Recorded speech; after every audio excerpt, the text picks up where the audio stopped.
Salam uşaqlar, hər vaxtınız xeyir olsun. Belə bir sual qarşınızda var və bu sual bəzi şagirdlərə çətin gəlir, amma çox rahat bir sualdır. Gəlin ABC-ni mən ilk öncə sizə izah edeyim, daha sonra digər hissəyə keçək.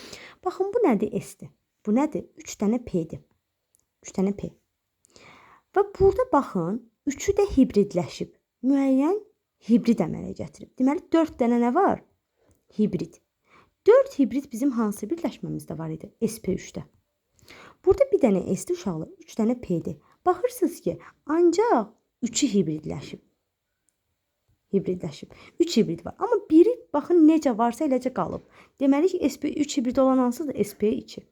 Sonra bura baxın, bir dənə S var, 3 dənə P var. Ancaq X-i hibridləşib, yəni 2 hibrid. 2 hibrid olan hansıdır uşaqlar? SP-dir. İkisi isə necə varsa elə qalıb. Aydın ama SP.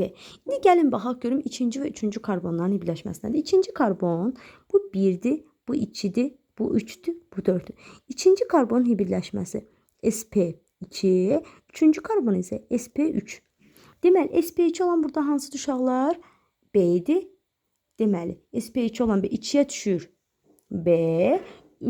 Üçüncü karbon isə nədir? SP3'dür. 3'ə də düşür A. 2'yə B, 3'ə A, o da cavab olacaq A variantı.